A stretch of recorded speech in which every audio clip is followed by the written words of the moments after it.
P T I کے جو ماشاءاللہ سے اسد عمر صاحب ہیں، اس وقت جنرل سیکرٹری ہیں پارٹی کے، ہمارے فائننس کے منسٹر بھی رہے ہیں، اور اس کے علاوہ آج کل پلاننگ کی منسٹری ان کے پاس ہے، اور جن کو ارسطو کے نام سے بھی یاد کیا جاتا ہے، جنہوں نے بڑی لمبی لمبی چوڑا کرتے تھے 2014 میں جب دھرنا ہوا کرتا تھا کہ ہم پاکستان کو یوں اوپر لے کے جائیں گے، واقعی اوپر لے کے گئے، اور ایسا اوپر لے کے گئے کہ اب نظر ہی نہیں آ رہا۔ یہ لوگ نواز شریف صاحب کے بارے میں کہہ رہے تھے کہ یہ لوگ نیشنل سیکیورٹی کی بات کرتے ہیں جن کے گھر پہ مودی جی آئے۔ تو میں یہ پوچھنا چاہتا ہوں اسد عمر صاحب سے کہ سرکار، آپ کے پرائم منسٹر عمران خان صاحب نے تو ان کو کالیں کی، ان کا تو انہوں نے فون نہیں اٹھایا، اور بہت اچھا کیا، لیکن نواز شریف کے اندر کوئی خوبی تھی، کوئی بڑا پن تھا کہ مودی جی اس کے گھر پہ آئے، ان کی مدر سے ملے، اور ان کو مطلب جو اس کی پوتی کی شادی تھی اس پہ مبارکباد دی۔ اس کے اندر کوئی چیز تھی تو مودی جی آئے نا، آپ کے پاس کیوں نہیں؟ آپ کی فون نہیں اٹھاتے، آنا تو بہت دور کی بات، اور بالکل صحیح کر رہے ہیں، ان کو پتا ہے، مطلب ان کو میں یہی کہوں گا کہ گھوڑے اور گدھے کی پہچان ہے کہ کون گھوڑا ہے اور کون گدھا ہے۔ اس کے بعد آگے جا کے بڑھتے اور کہتے ہم نے تو ہندوستان کو ایسا جواب دیا، ہم نے ان کا جہاز گرا دیا۔ بڑا تیر مارا جی آپ نے، بالکل صحیح ہے، لیکن یہ جواب نہیں دیا کہ ہندوستان کی اکانومی اتنی بہتر کیوں ہے، ہندوستان کی فورن پالیسی بہترین کیوں ہے، دنیا ان کو کیوں پوچھتی ہے، دنیا ان کے پاس کیوں آتی ہے، دنیا مودی جی کو سلام کیوں کرتی ہے۔ اس کا جواب نہیں ہے،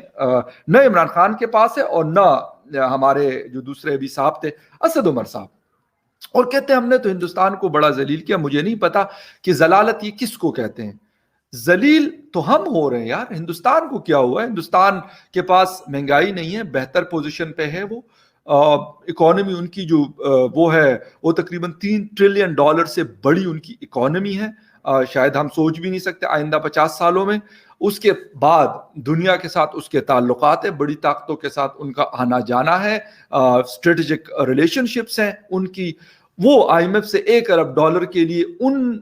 لوگوں کا خون نہیں کرتے، ان ہندوستانیوں کا جنہوں نے ان کے اوپر ٹرسٹ کیا، جو آپ کر رہے ہیں کہ آپ کو جن لوگوں نے ووٹ کیا، ویسے تو آپ سلیکٹڈ ہیں، لیکن اگر کسی نے آپ کو جینوئنلی بھی ووٹ دیا اور آپ سے کوئی امید رکھی تو ان کے ساتھ آپ نے کیا وہ سب کے سامنے ہے کہ آپ نے کوئی چیز نہیں چھوڑی۔ اور کہتے کیا ہے کہ 350 ارب روپے، یار کون سی بڑی بات ہے، لوگوں کے اوپر تو کہتے کوئی بوجھ ہی نہیں پڑے گا۔ مجھے نہیں پتا کہ یہ والا بوجھ افغانستان کی عوام پہ پڑے گا، یہ والا بوجھ جو ہے اسرائیل کی عوام پہ پڑے گا، کیا یہ والا بوجھ جو ہے یہ 350 ارب روپے کا یہ امریکہ کے لوگوں پہ پڑے گا، یہ بوجھ کس پہ پڑے گا؟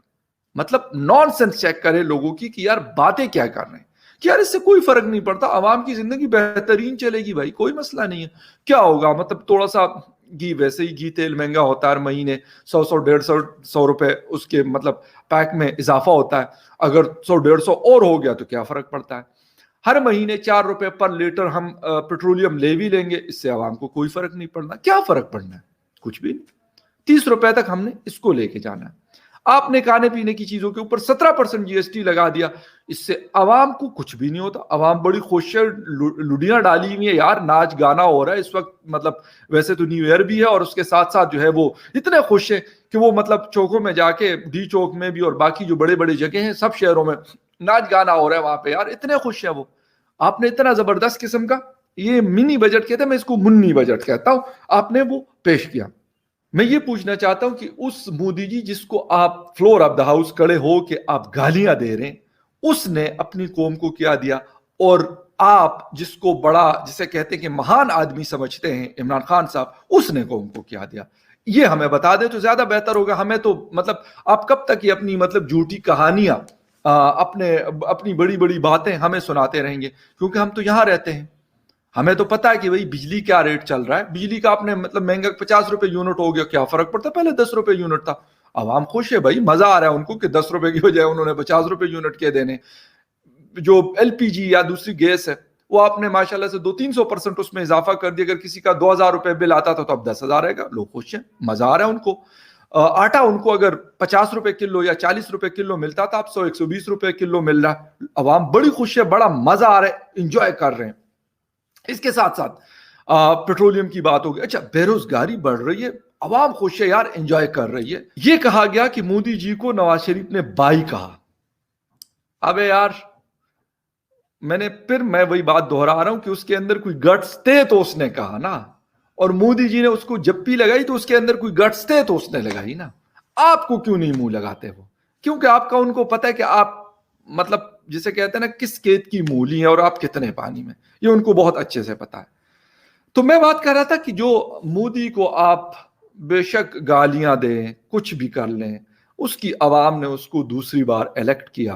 اور اگر مجھے نہیں پتا کہ تیسری بار وہاں پہ پرائم منسٹر الیکٹ ہو سکتا ہے کہ نہیں ہوتا, I don't know about that. اگر کوئی ہے تو مجھے کمنٹ میں آپ کو کر سکتے ہیں کہ ہوتا ہے کہ نہیں ہوتا, وہاں پہ قانون کیا ہے ہندوستان کا. لیکن وہ تیسری بار بھی عوام اس کو الیکٹ کرے گی, اور اس سے بھی باری, پہلی دفعہ جتنا ووٹ پڑا دوسری دفعہ اس سے زیادہ پڑا, اور تیسری دفعہ اس سے زیادہ پڑے گا. ہندوستان کے حوالے سے اس وقت ہندوستان کا 2021 میں شاید 4 یا 5 لوگ بڑے اداروں کے سی اوز بنے. ٹھیک ہے, یہ وہی مودی جی کے ملک کے لوگ ہیں جو ان اداروں کو, بڑے بڑے اداروں کو, اس میں وہ ادارہ بھی شامل ہے جس کی آپ منت ہے لٹرلی $1 ارب کے لیے کر رہے ہیں, اس کے کی پوسٹ پہ بھی گیتا جی بیٹھی ہوئی.